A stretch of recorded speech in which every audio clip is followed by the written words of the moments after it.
The Christmasaurus by Tom Fletcher. Chapter 4. Inside the Egg. Santa sat on the egg day and night. It was very uncomfortable, as I am sure you can imagine. But the elves made him breakfast, brunch, elvesness, lunch, tea, dinner and supper every night. They delivered it to him on a tray with a song. They even wheeled his television into the makeshift egg warming room, the airing cupboard, so that Santa could watch his favourite Christmas films, which were mostly about him, whilst the egg defrosted beneath his enormous backside. Occasionally the egg would wobble a little, and the longer Santa perched on top of it, the more and more it wobbled. Santa knew this was a good sign that his warm bottom was doing the trick. But time was not on the egg's side. Each day that passed brought Christmas a day closer.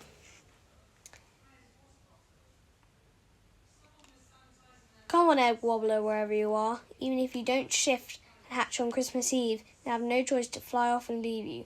I'd hate to give up on you, but the children need me. It's my duty, you see.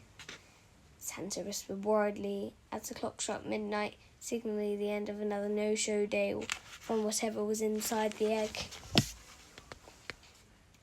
At that moment, Santa had an idea. Maybe the egg would hatch faster if the airing cupboard was even warmer. "Snuzzle-trump, whack up the central heating to full blast at once," Santa ordered. After a few hours, the ranch felt like a sauna. Sprout even cut the legs off his trousers and turned them into shorts. It wasn't long before all the elves thought it was a pretty nifty idea and followed it. For the first time in history, the North Pole gift shop in the elf city started selling sweater vests instead of sweaters in the snapback caps. Instead of a thick, woolly elf hat, it was the hottest Santa ranch there had ever been. Santa stripped right down his stripy red and white undervest, his best Christmas underpants, the red ones with white, and pulled them up. He was so hot and sticky, but he didn't mind. He would do whatever it took to get that thing inside the egg out safely. All this time, Santa and the elves had been trying to guess what was wobbling around in the big bunnies. Others thought it would be a large polar bear. There was lots of stupid, nonsensical elf guesses, and none of them got it right. But of course, they haven't read the start of the story as you have. I'm sure you've guessed by now that this egg was the exact same special egg I told you about at the beginning. So, unlike Santa and the elves, you know exactly what was inside it. Soon there was only one chocolate left in Santa's advent calendar. It meant it was Christmas Eve. "Come on, Eggy, there's not much time," sighed Santa, patting on the smooth shell under his bottom. All the North Pole elves and the families had crowded into the egg warming room to show their support. Some had brought candles, others had brought little electric heaters from their homes. They all sat together around the egg and sang Christmas carols all day long, trying to encourage the egg wobbler to wobble its way out. After a little while, Snuzzle-Trump inspected the egg, running his hands over every inch of its shell. When he had finished, he turned to face the crowd with a sorrowful expression on his sweaty face. "The egg sits behind my back. Has not one single hatching crack." Santa let out a long sigh. He knew the time had to come for him to step down from the egg to get ready for crack! A great noise echoed around the room. All the elves jumped to their feet. "Shh, everyone," hissed Santa. From the top of his egg, he put his hand down and felt the smooth shell. His hand ran along the shiny surface, but was no longer cold and frozen, but actually quite warm. Suddenly, he stopped moving his hand.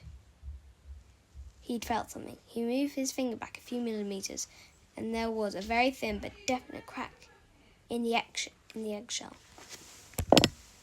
A hushed excitement spread like magic throughout the room. Santa carefully climbed down from the egg and stood with all his elves watching. And out of nowhere, a very deep rumble could be heard. It was the most peculiar sound, almost like the rumble of a distant train or a very loud and hungry tummy. The rumble was coming from inside the egg. Santa looked at the 8 elves who had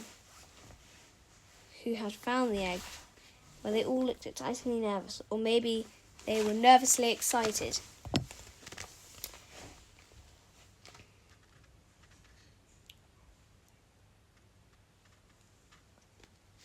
It was hard to tell. The rumble grew louder. The egg started to wobble. Suddenly, that tiny crack broke open a little more. Now there was a big, deep, dark crack you could almost see into. All the elves held hands very tightly. Snozzle-Trump let out a nervous snozzle-trump.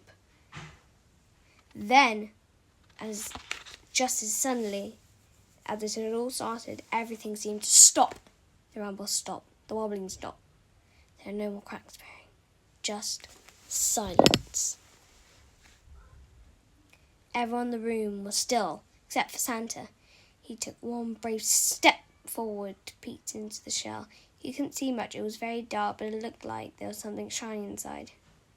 Santa lit for a closer look. The shiny something blinked. "It's an eye!" gasped Santa. And the eye was looking out at everyone in the room. Santa almost jumped out of his skin, which made all the elves almost jump out of their skins.